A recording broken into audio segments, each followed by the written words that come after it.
Welcome, everyone, back to another edition of our Austin Crime Report. This week, we're only going to be talking primarily about homicides. It's been a big topic lately with a little rash of homicides it seems like we've had lately, a lot of news coverage, all sorts of kind of stuff. So we've got with us today one of our homicide sergeants, Nate Sexton, who's going to come or who's here and is going to talk to us a little bit about just what goes on with our homicide unit, stuff here in Austin, just try to give you a little bit more insight into how things work here in Austin, some of the resources, the way that the homicide unit operates, and the phenomenal work that they do because you have a great team. But first of all, Sarge, thanks for joining us, and tell us a little bit about yourself. How long you been with the department, homicide, all that good stuff? Sure. Thanks for having me. Yeah.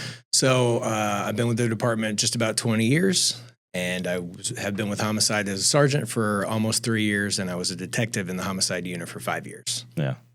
Still loving it. Still loving it. That's good. That's good. What makes someone want to get into this? Like want to be a homicide detective or come back and be the sergeant there? Yeah. I mean, you hear so many people when they become a police officer, there's a lot of people who say, I did this. My ultimate end goal is to be a homicide detective. We get that so often from people writing out or just officers we see and that we come across in different scenes. But the people that actually want to come and stay really enjoy the work. I think the internal drive that they have, I mean, the work ethic and all that stuff, I think kind of comes with it, but their passion that you just can't teach that makes them stay up at night thinking about how do I solve this case? How do I get justice for this family? How do I, find the people responsible for killing this person? Everyone in our unit has that drive that is just unequal to so many other areas, I guess, other jobs. And that level of fulfillment, I think, just keeps them driven. Yeah.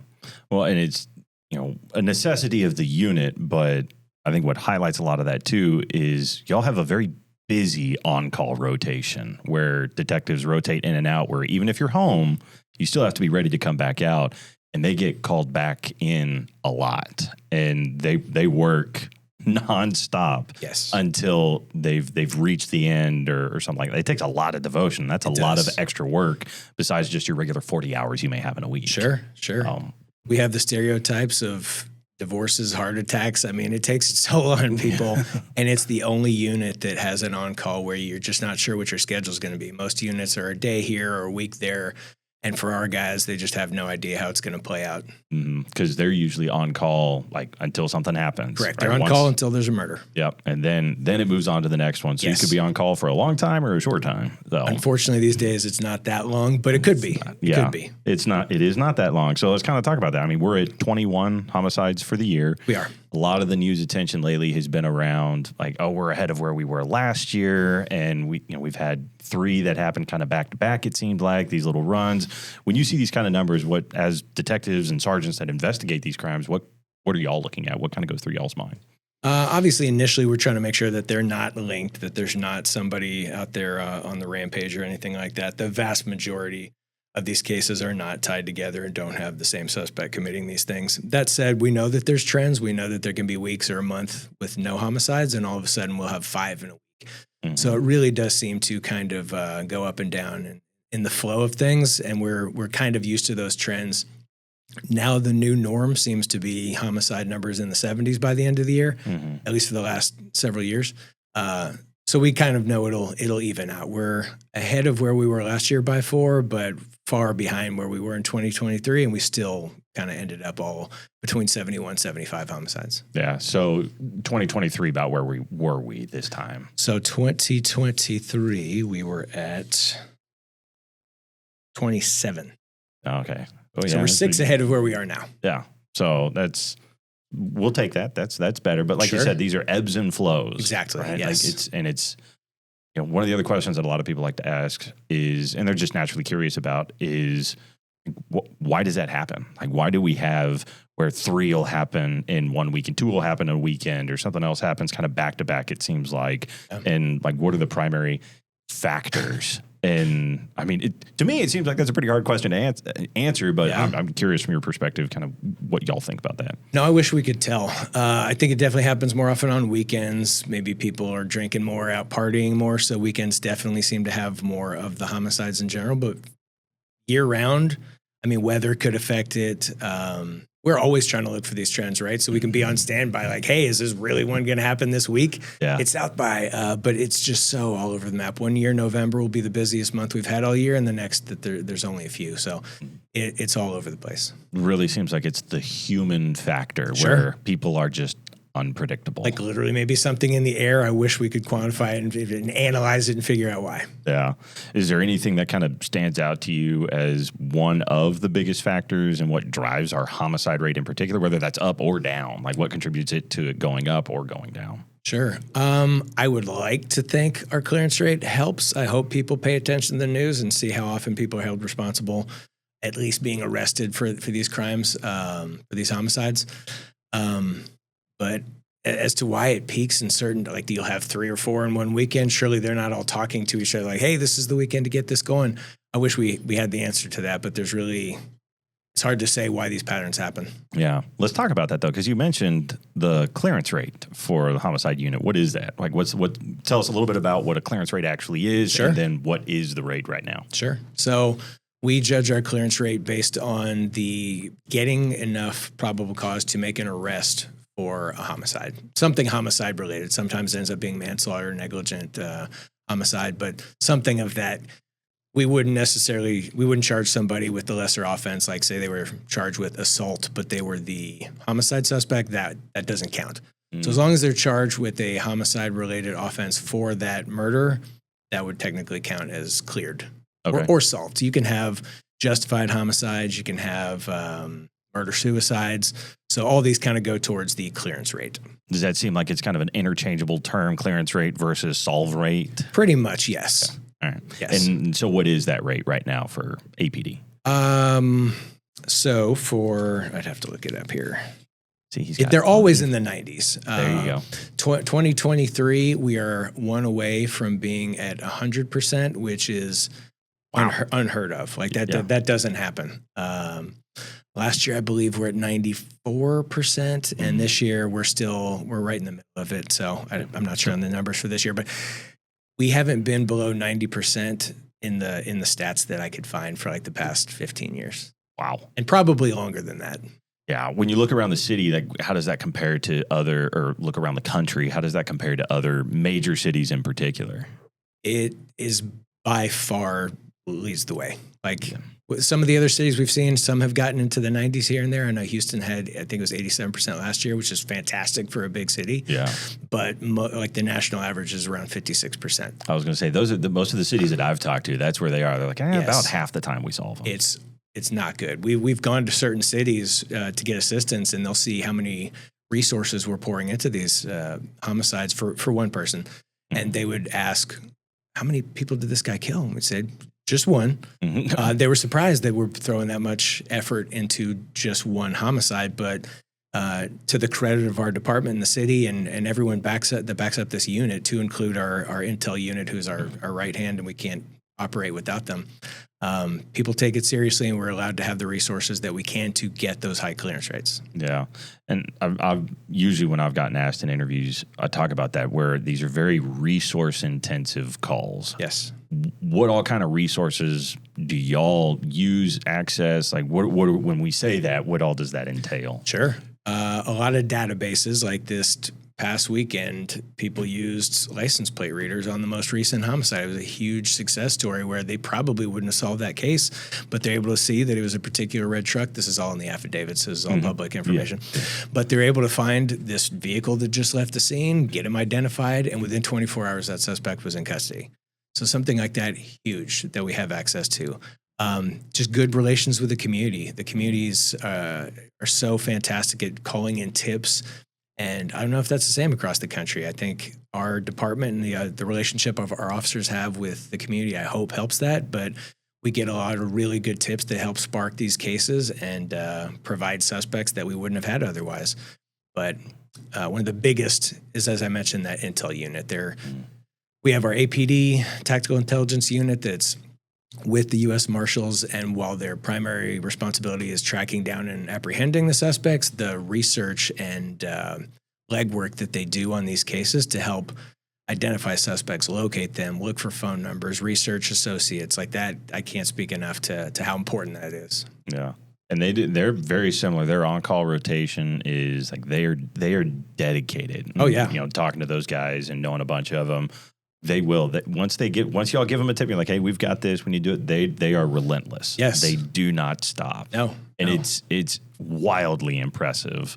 But I'm also, I love that the technology aspect is extremely important too. Even from, license plate readers helping identify vehicles and the importance of that technology, especially when it comes to these violent crimes. Obviously the most serious crime that we can investigate when someone takes another person's life. Sure. But then you also have, camera footage, whatever else that might be available. So when y'all are looking into these, what are the more difficult parts of an investigation that y'all have to work through to try to get to identifying suspects to solving these crimes? Yeah. We had a recent one where they located a body in a ditch by a bridge, and just something as simple as hoping people are home to try to get all these surveillance videos and just collecting as much as we possibly can, hoping it was pointing in the right direction. We have a great new asset through our Axon evidence capture system where we're creating barcodes and trying to marry that up with press releases. And if we can, sometimes we'll make flyers and leave it out there at homes in the community asking, so this isn't spam if you see that on your door, if a homicide happened in your neighborhood. But scanning that QR code will allow you to upload like Ring video or whatever home surveillance you may have had that could have potentially captured a suspect vehicle or someone involved. So that's been a great help. As to the challenges, I mean, sometimes all you're left with is the body right there. If you have no witnesses, you're kind of starting from scratch, and it's just trying to find anyone that is willing or wants to talk to you about it. And I think there's a big reliance on trying to find technology, but sometimes it's trying to find if something in the homeless community, a lot of times there might not be active cell phones, so that can present its own challenges. So every case is completely different on how you're going to navigate it. And I think with experience, you figure out all these different investigative methods that are available to you. Yeah, experience is definitely a key part. And that's where I would assume it's good to keep those investigators, those detectives that get to the unit that are invested in the mission, that are wanting to hone their craft and their investigative skills, keep a lot of that around. And that's why keeping people is extremely important with the department overall, but especially in units like homicide, where if you have a lot of turnover, it makes it really hard to get people to continue to build up their experience. So, absolutely. When we see each one of these happens, obviously it draws a lot of media attention, draws a lot of, people wanting to ask questions and people wanting to know what happened. But a lot of comments come out pretty frequently. Every time the initial briefing happens on scene, it's the bare bones and whether or not we believe there's a threat to the community or not. And then that's pretty much it. Sure. Why is it that the department doesn't put out a whole lot of information initially? Why is it usually pretty limited? One of the main reasons we want to identify who the victim is to be able to notify their family so they're not finding out from the news. That's huge. We'll do everything we can to try to get that family obviously the victim identified, do victimology, see they were coming from, what they were doing. But we want to get their family identified so they're not hearing it from the news. So that takes time. That could take minimum a few hours, but oftentimes it'll take a day or two. So we're at least trying to put out preliminary information, and and some of these things we think are very targeted. If we believe they're targeted for certain reasons, we may put out some statement that says we don't believe there's a danger to the community. But if it appears completely random or we just aren't sure initially, that statement may not be made. So we want to put out enough to help folks out there understand what's going on, to be able to provide information that may help us solve this, but also just to keep everyone as safe as we can without giving away too much information that would compromise the case. We don't want the suspect knowing everything that we know so they can avoid, capture. Yeah. Well, I mean, I think that's huge is people, for context, when you see this, it's not that the department doesn't want to tell people what's going on. Correct. It's that we're trying to be extremely respectful of someone whose life has been taken and their family. Yes. Because ultimately they're the ones that are suffering the most from this, from any of these crimes.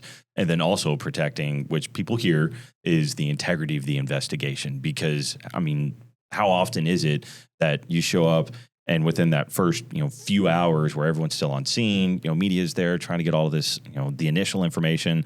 But how often is it that from what limited information you have then, it changes down the road, and you don't want to be putting out stuff that's like, well, this is what we thought. That was our best educated guess, but now it changes. Absolutely. These things are subject to discovery down the road, right? So a defense counsel may see, well, you thought that this was A when it turns out that it was B.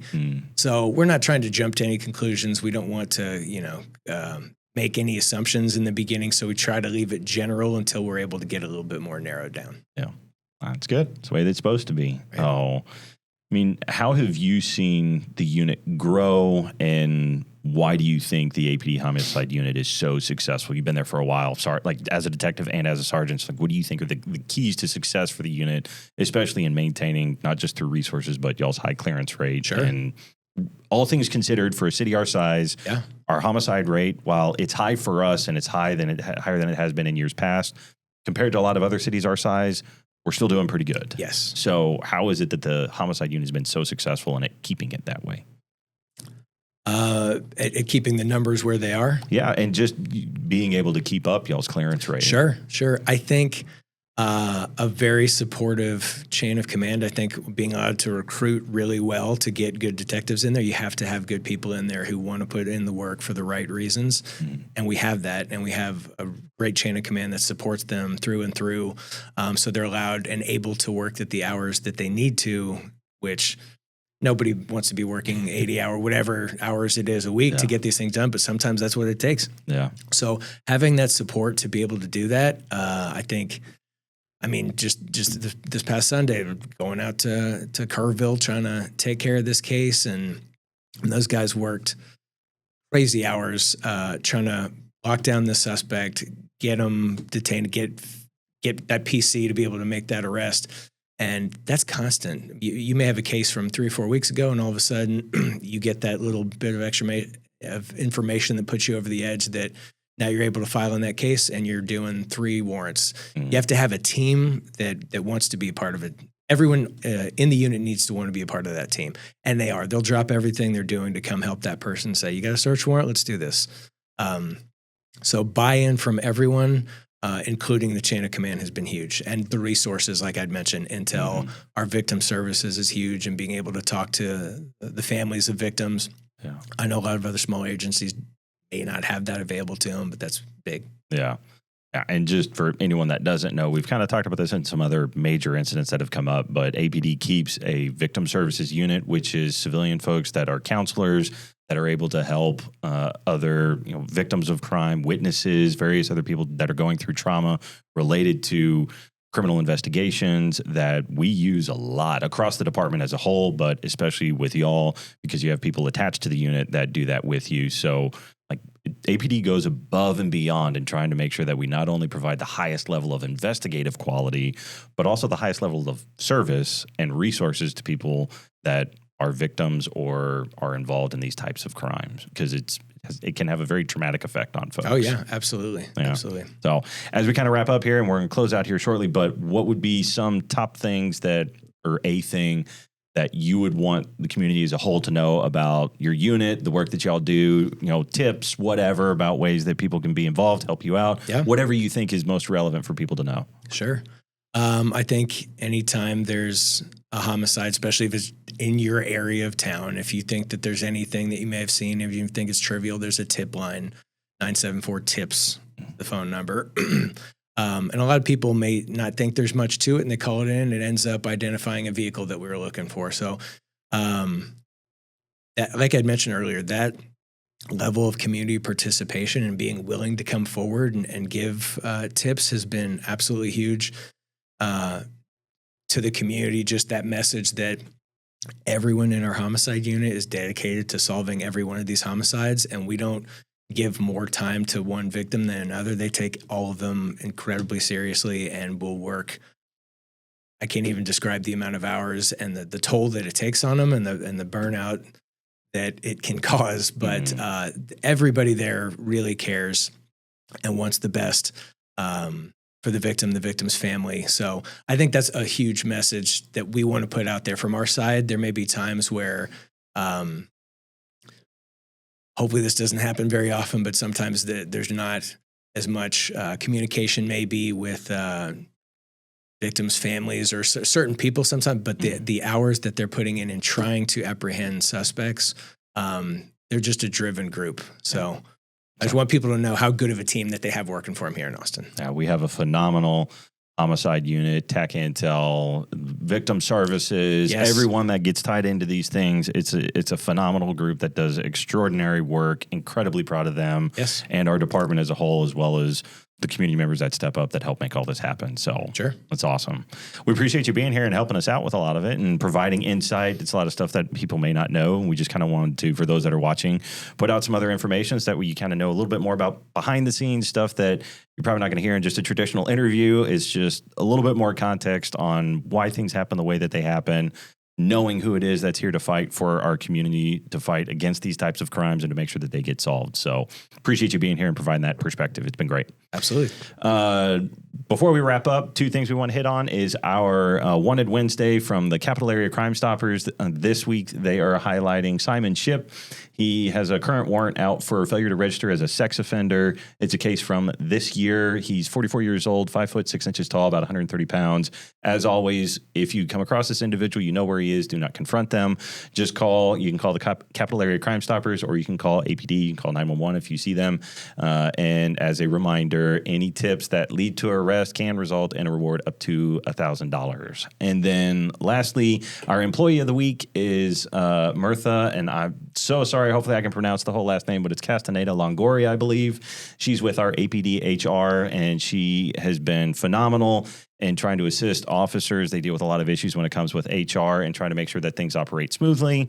And so she was recently highlighted for all of her contributions, having a significant impact on day-to-day operations within the department. A lot of our civilian staff here with the department do great work, and they're there to support officers and make sure that the department can run smoothly. So congrats to Mirtha, all your great work, and we really appreciate you. But that's all that we've got for this week, y'all. We appreciate you tuning in. As always, stay safe, stay alert, and stay tuned.